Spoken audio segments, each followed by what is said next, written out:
Hey YouTube, Hillbilly F100 here. Got the oxygen acetylene tanks out. They've been empty for a little while now. I'm about to take them to go get filled. I got to hurry though because the place closes in like 10 minutes, so I need to hurry and get there and get everything all taken care of. So anyways, we'll be cutting that behemoth bumper off the truck today, whenever. Talk at you later. Okay, so I'm on my way to get these tanks refilled. It is hotter than Hades out here already. It's only 11:45. I really hope I can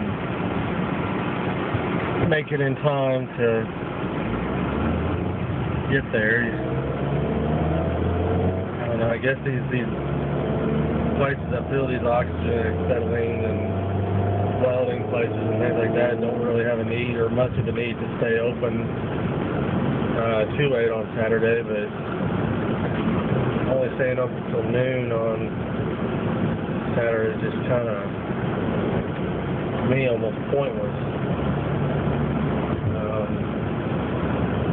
But then again, what do I know, right? So I'm going to attempt to make it there. 11:46 right now. Crossing my fingers, hopefully I can make it. And if I don't get pulled over in the process,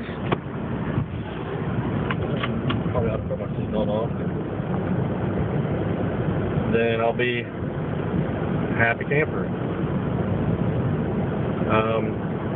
Even though it is hot as all get out there, I'm going to go ahead and cut that bumper off. That's long overdue. The thing sticks out a good 2 foot outside of the back of the bed, and I'm limited on my space in the garage anyhow.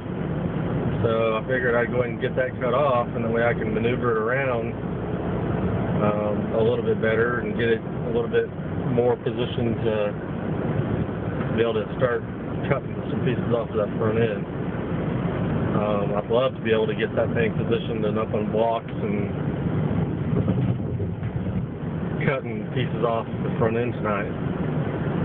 I do have a friend of mine, daughter, graduation party. I believe we got to be out there at 6, so I got to do as much as I can before that.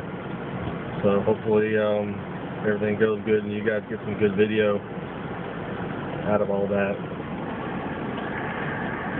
Still haven't cleaned the inside of my windshield, as you can see. A big old black spot right there in the middle. I guess it's soda exploded in here or something. So anyways, hopefully I can make it there. Stay tuned.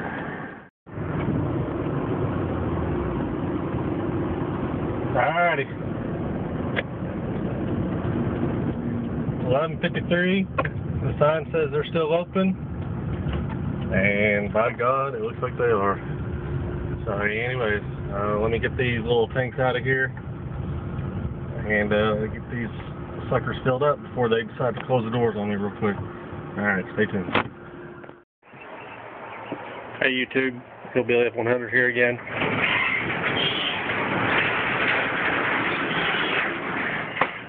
Wanted to let y'all know that I made it in time for the tanks to get refilled. I know you guys were totally wondering about that. There's the tanks. And it is hotter than Hades out here. I don't know what the actual temperature is. I think my phone said 95, but I don't know if I believe that or not. I don't know if it's quite that hot. But it is hot. Anyways, I just wanted to give you all a brief little update. Basically, I'm going to hook those up. And you're about to say goodbye to that bumper. A lot of y'all, I'm going to switch my video cameras and do a little time lapse as I'm cutting this thing, I think.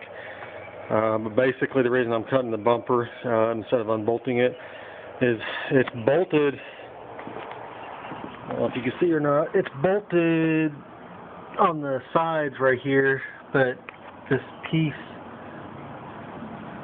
running from that cross member, which is welded to the cross member, is going all the way to the front of this thing, so it's welded on there solid.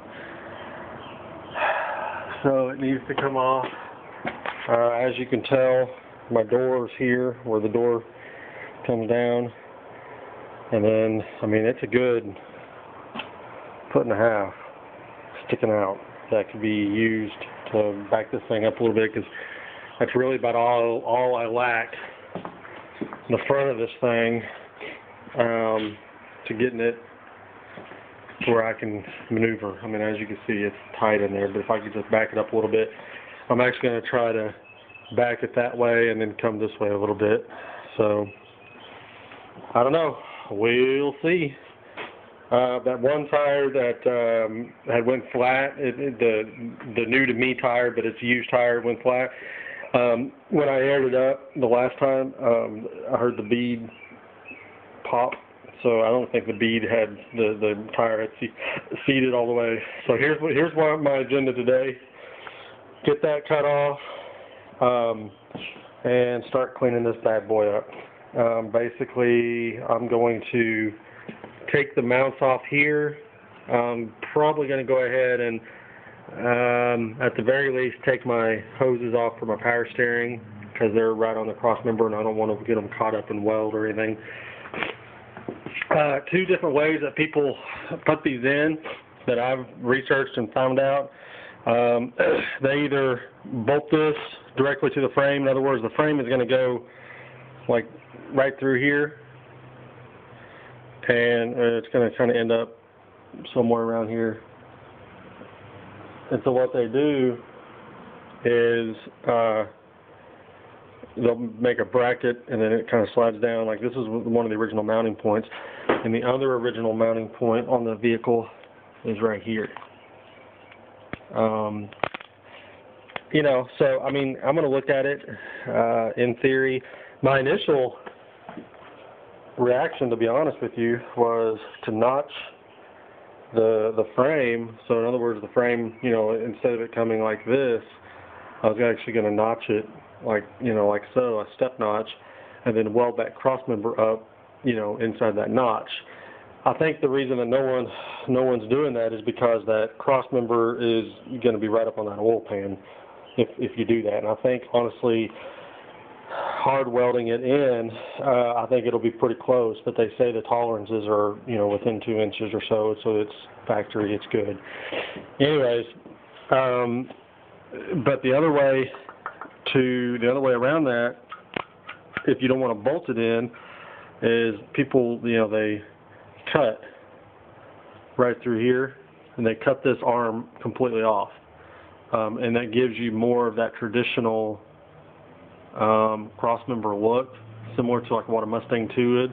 I think the style of this, that's why I went ahead and went with this, is it kind of resembles to me kind of a Corvette suspension, and just mainly because of the way that this upper control arm mounts. But it's a lot like if any of y'all are familiar with a Heights front suspension, where basically you put that cross member on and then everything else bolts on. For the ease of lining things up, I'm going to keep everything on. I've got the back tires, I got the front tires in the back of the truck right now. What my plan is I'm going to take the hood off, and that may be something I do today, depends. But I'm going to take the hood off, position the engine hoist to where I lift not lift the engine, but hold the engine in place. Because once I start cutting this factory suspension out, that cross member, once I get to where I cut that cross member, of course, that engine is bolted to the cross member, and it's going to want to collapse it. So I got to support the engine and jack up the front end. Once I get the front end on the bottom, I'm going to tack it in after I do all my measurements about 20,000 times. Tack it in and then go ahead and set it on the ground just to kind of get a good look on the actual fender area, how it lines up. And then we'll go from there. Alrighty, stay tuned.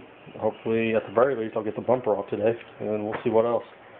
Talk to you later. Thanks for watching. Please subscribe. Thanks.